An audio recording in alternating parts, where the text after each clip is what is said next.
Yo nɔvi lɔlɔtɔwo eve gbeselawo megado egbe na mi. Edzɔ dzi na be mí gale du bena míagase míatɔ míawɔ la ƒe egbe si ke wotsɔ de nu na yeƒe egbetakpɔla bena wòatsɔe na yeƒe dukɔ. Ke meto ya dzi le egbe dom na mi eye mexɔe se be miawo hã mifɔ le miaƒe nɔƒewo katã va kpe ɖo. Mawu ƒe gbe le ɖiɖim to yeƒe gbetakpɔla kple miaƒe dɔtsɔla gbɔ. Mia nɔvi Yesu nyo oyram Mawu lolo avuadziɖula yeƒe gbe se mi le gaƒoƒo ya me. Egbe si mi sesema to edzinye la enye Mawu ƒe gbɔgbɔ kɔkɔe ƒe gbe ke wotsɔ de enume nam be makɔ na mi le egbe hã me. Ke míaƒe tanya le gbɔgblɔm be nyateƒe nya ye nye Mawu ƒe enyawo katã. Nenye be enyateƒe nya ye nye Mawu ƒe nyawo katã la, ke gbɔgbɔ la gblɔe kɔtɔe bena ne abele si ke mi xɔe se be enyateƒe nya ye nye Mawu ƒe nyawo katã la, ke gbɔgbɔ kɔkɔe la gblɔe kɔtɔe bena le ŋkeke mamlɛawo me la ame ɖewo ade megbe atso xɔse la me eye woaɖo to beble gbɔgbɔwo kple gbɔgbɔvɔwo ƒe nufiafia. Le Timote ƒe agbalẽ gbãtɔ eta amene kpukpui gbã va yi ɖe kpukpui ame atɔa me. Vɔ egbe la medi be naxlẽ tso kpukpui gbã va yi ɖe kpukpui ame atɔa me. Vɔ mia fɔkɔs ɖe alo mianɔ te ɖe kpukpui gbã kple evelia me ne miatɔ ɖe nu ɖe gɔme ne gɔmesese nasu mia si. Elabe mi nya be Mawu ƒe nya la nyateƒe nya wònye eye nenye be Mawu ƒe nya nye nyateƒe nya la, ke nenye be alakpavi aɖeke ɖe me la, ke meganye Mawu ƒe nya o. Elabe Mawu ƒe nyawo katã la nyateƒe nya wònye na. Eya ta alakpa ɖeke mate ŋu age ɖe me o. Eya ta ye le Timote ƒe agbalẽ ya me la, Apɔstɔ Paulo eŋlɔ nya sia ɖi ɖa Timote be nanye enya si ke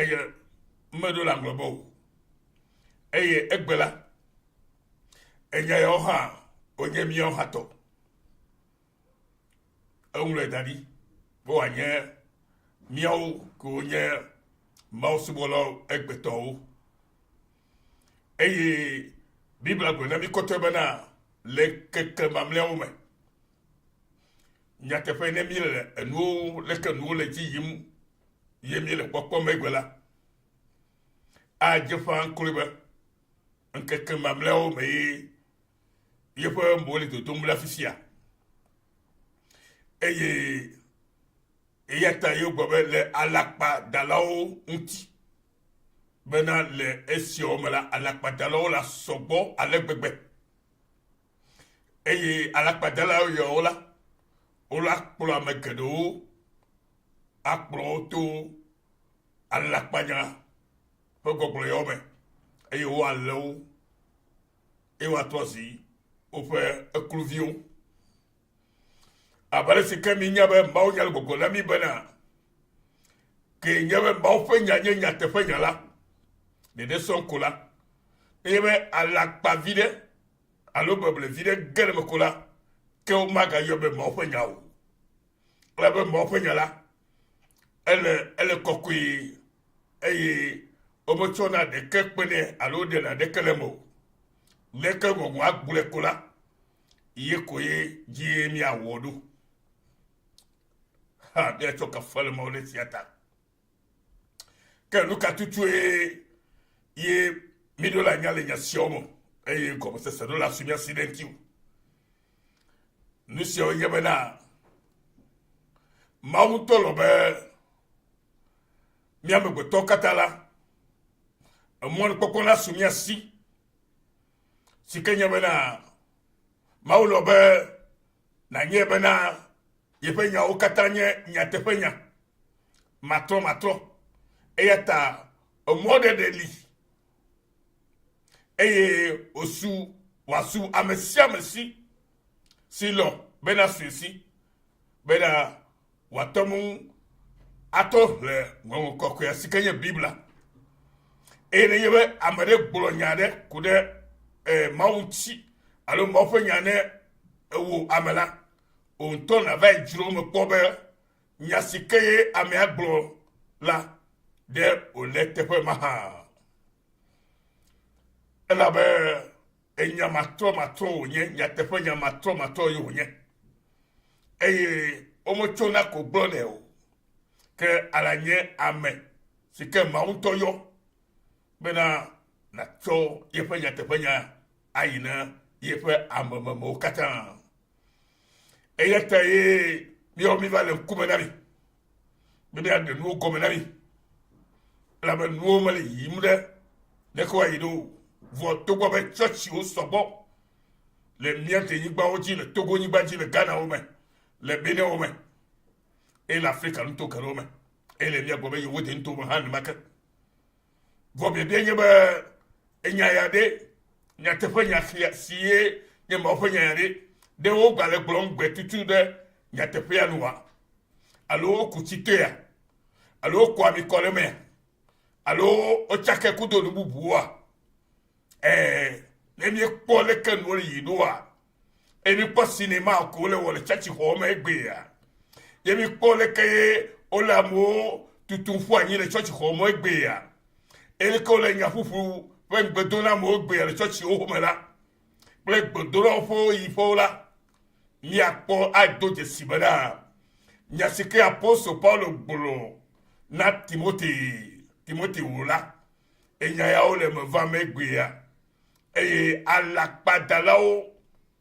avachokalao ameflulao si wonto do fufu gbani wole ko vola o choba le dotore ame pote o kataji be mi o ha mi achro po maume lobe ye fa monsieur wo la one poto chro e yataye o va choye to va gbelu ayide mieta to Kristo Yesu jibe amesia mesikela hoyise le penya te femela que auto bugo gaji que trozi de vie que ye edienu auto ko afoku jole jola amemawe maodibe ya po egbe le yefe de dosio wo naminame ne mianfo avakpelo abalekele nyabe biwa globela nemi nya tefe nyala wo mi abrolevio abrolevio ke bizula nya tefe nya enye vila ke nebe vila wo abrolevila atosi abroleviva fa alo amevuvu alo amema o nouveau alo amejoje ke nye maufe ke don maufe no nome ayo le Kristo me ayo Kristo ha leme no bien egba mesia me dibe ole irai ya ira kesinonu ye di amegbetole eyo nyonu nyere be amegbetola dibe yavo menye vole gbogbo me de ko alo lu vo me la ima volunteer papa jo vo mi nya be gbogbo ple lu vo mo yo vo na le gbagbe egba afi o gbana ko re ntila me ple kotasia eyete Bible ko na mi diji fo fier fe ple fe cheche nya gbagbe egba alebe mauto na chopoti o wa akpere ntila mi labe maunya lu sike hiena mi eyo nyona mi Et ta novio nous cahier Bible la fiam de fia. Bible la fiam de fia bena. Alléluia. Mais que gbogbo la gbole côté bena les quelques mamleo me la amedo ademegbe acho khoselame amedo ademegbe cho khoselame nous kantio la be alakpadata ba kho nyatefe et no la fiso la lakpadam la ye joajina me keneo la be alakpadapa la nous fitifitio un nouveau bailliadi la fimao. Alléluia. Et ya ta mi le pepa ya demna mi novio. Bena mi anya bena amegodo le opo khos bumvo. Le alakpadala ya opo do nota. Et ya ta mi do la adodo. Akponye le bena Fio mi ina sana maufanya. Alo maufanya sio mi sana la. Eso kule maufe nyatefe nya maha. Alo amobubu chake maha. Yeta lo globe ne yebe bubu chake la ke mega nya maufanya o. Ke nya amea to fanya. E amea to fanya la ma de mi pokpede o. Me de amo maufanya ko nya me de le popole. Ta fisi o so alakpado to de nya malela ma tom de o. Que vous avez et nous me vivons, et nous trouvons que vous la top pour vivre. Et vous avez poto à nos victimes hommes et à Bemavo, matin soit si vous. Vos Christophe donc, vous n'avez là, il y a à Bemavo, n'a soumis à Katasi. Et donc, on va vraiment, vous voici ma que vous connaissez, pas d'or. Nami, nos vieux. Et il y a Olivier. Bena nyeplo la ayebe mi anya nyatepanya ya e Amerika maga fumio abe alakpadadalo abato kakala ye kpong sere jola awo be woji sinya aku ne abato kaka alo ame alakpadada sikaye egbefe abato nufialo le fiefiem le amofreleti la anabe wa wuti sinyano e ne wuti sinyano alo oto ejo bi o di sinyako a kala enu ser sikola wala enye vo enye yo o ya le mebli ba ko esela afima ko ya no yida ela be yisinya si o yisinya sikala si la otojui ejobi musel kan balaba watama se atodo vototo enyokle famo o la ba yisinya maku yisinya yo una megele ogbe to alakpadadabe abekelo gbogbo na mi gbogbo kokela bule kotebena le keke mamle omela amedo ademegbe ato khoselame eye wa do to ble fe gbogbo ble gbogbo vo fe lu se fia to abacho nu fia la o fe alakpadadame amesiwo ochoga kojo de jesiwo le wawo to fe jitinyame ni le sema le wawo to fe jitinyame hallelujah oye tanomi elu la ponyu ibe wa kere gamomo molu eya tamia nyabe nenyabe ekere gamomo bala jitinya ola to jitinya kuku mi yabe jitinya si otojoi ejinya si ko tojoi la owebe nusi me owe be watozi nusi me susu mele o bena tonde susu o jitinya no wema otojoi susu de megale wontosi o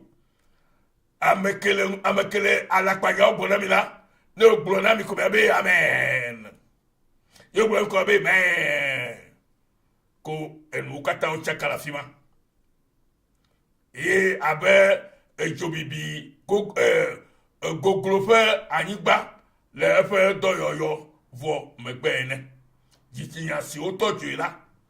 wowɔe be wòazu nu si me susu mele o abe dzobibi goglo ƒe anyigba le eƒe dɔyɔyɔ vɔ megbe ene. Hallelujah. Eye ta mi do la kpɔ nyuie ɖe. Nufiala siawo aɖo emota Biblia gblɔe be nufiala alakpa nufiala yɔli o la ɖo mota ada alakpa eye woade enu ale gbegbe be woƒe dzitsinya maga de fu na wo gɔ hã o. Alakpatɔla lo kpɔtɔ la alakpa da na mi woanɔ mia nu blem gake la woɖo ŋkume tam si gba me kele nyateƒe to me ene gake woƒe nyawo katã la wonye alakpanya elabe wotsɔ woantɔ ƒe dzimedidi nyawo ke ahe vi ɖe va ɖo la wobe wotsɔ kɔ ɖe nya wotsɔ de mawo ƒe nya me ete me gbɔ be fi ke ye nyateƒe nya le ye wotsɔ bubu de me ko la meganye mawo ƒe nya o etrɔ zi amewo tɔ ƒe nya eye amewo tɔ ƒe nya la ɖeɖe kpɔkpɔ me le me o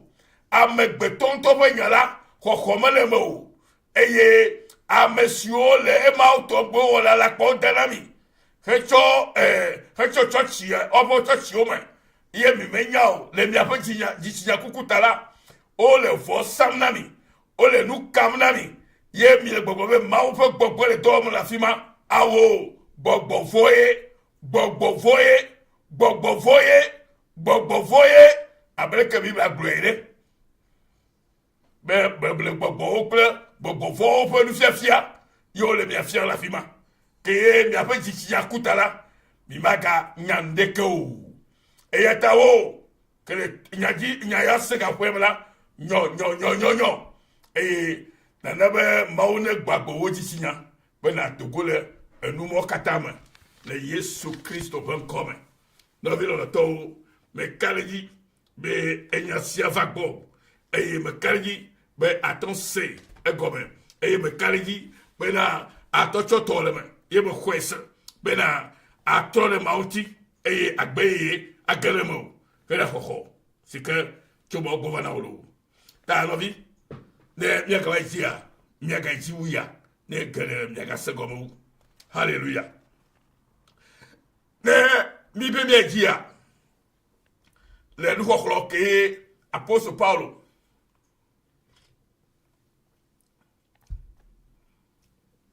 nuxɔ ke apostol Paulo xlɔ Timote apostol Paulo xlɔ enu Timote be ame aɖewo ƒe dzitsinya etɔ dzo abe gayibɔ dzodzo ene ame ɖewo ƒe dzitsinya etɔ dzo abe egayibɔ ene egayibɔ si ke xɔ dzo ene egɔ be woƒe dzitsinya la efia woƒe dzitsinya la efia etɔ dzoe haleluya eta ye wɔya la le nya sia me la alakpa nuwɔla siwo katã nɔ alakpa dam le nufiafia me la woawoe wɔ esia kudo ame geɖewo eye wotsi alakpa dada ma me eye woƒe dzitsinya kɔatri haleluya eye ta ne miena eta le nuvɔ me o la ke miagakpɔtɔ anɔ me eye be eta nana aɖe ta le nuvɔ me ye gblɔ me le ma aɖe ta nuvɔ me bena miaƒe dzidzɔ ne nyɔ be nene la mia ame mɔ tɔgbe la ne le nuvɔ ɖi wɔ tsa la mewɔ ɖeke le woƒe lãme o metsoa dzikaƒo na wo kura o ɖeko nɔ akpɔtɔ nɔ wɔm kple ŋusẽ yeye yodoa ŋusẽ ɖokewo elabe woƒe dzitsinya ku nenema wowɔ ame geɖewo egbe ma le woƒe tsɔtsixɔwo me le woƒe ƒuƒoƒowo me le woƒe gbedoɖaƒewo eye mia yi kaka dapa ado wuli kaka sala do mia gbo mia chi nu to fa kaka de kemle jojo la bena o wu mi le gbogbo me o wu mi le jichiyan me eye mia pe jichiyan la o fia koli o fia koli eye nous gomme se serek be nu yale keme gale mo eye mega to lu ato mia pe jichiyan o chao be alagbolo alo eku que mi le me bliba e ya ta yo siaba ne mi atro le e mo vo siaji ye tinya si oto jo enya ji tinya si nous wo enu la do agbogbo le ji le me ji tinya si oto jo la nye ji tinya si que elu wo enu la do agbogbo le ji le me ne won vo hala me nya be ekpe be lu nye won e o lo ble hala e ya akolu kaka la bela jichi ya kune e ye lu ko ma hwa pe na wa ye hwa pe na e lu ko ma fiel to chi ho mo wa yo ba fie na ogbe nyare la bo me nye go ha wa to la bo mo bo to nyare kan no ha wa to bro ta nu ko ma to bro la yo ba fie na to chi ho me ye mi akonu kaka mi apachi chi o ku enema lovio e ata minyo kaba ya tole mauti hallelujah e wona ebena amea nto megaten sia bevede eya amea nto fe enuvo nu o megato sia le wo ji chiyan o toju ne mala wo ji chiyan enabe magato se nouveau okele wola magato se bevere nu ano si bebe nu nye wole ele wone atosi bebe tamsela ya tosi ne babela jisinya we kunu ne ma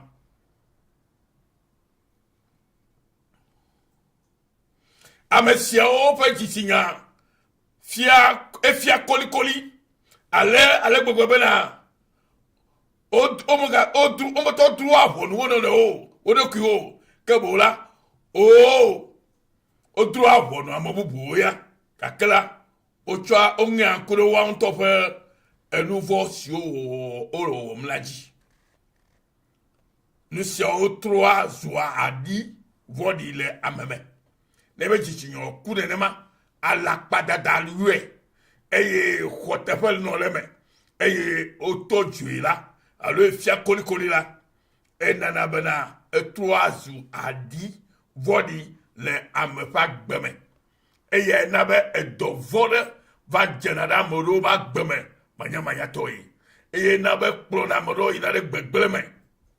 plona moro ina kuma go ha ela bena obeji signala equatri eye okwati kakabana atikuku pe chi fiareme eye tekuku pe chi yala ye va to ya divori si ke blana lo woti eye ta no viye ma o lo be nu ma ne gbo lo ya ti o eye te so gbe fe na mi be mi de na mi be na nyo ne na tro de mauti na tro chi mere mau e mau ne tro de mu ne na po de lo la be de popo me ye mo pe gbe to fana me na mele eye o ha la po fufu pe ya su kata le agbe si kenye mo fa agbe o to de mia de moto de selma be na ye pe gbe doku to de muna ne va me mia kata lo bo le yawo be senya ju siawo eye etokaba la be to ataye o do mi le mia gboro be mia to ma se yawo ne mia to le mauti e ya le mia to kenlo le Yesu Christ upon come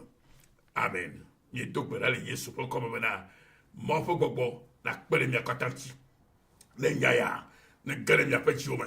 ne wo to mia pa gbesama ne nukuna chol mia pa gbesama nukunu ayebe na tonjime na to sia mo jojo e to sia mo jojo kwa nuko te o la je yomo e mo yo la je ya yomo yo la je ya yomo le wa gbon keko katama le Yesu Christ upon come o ya mi kan Yesu ma amen.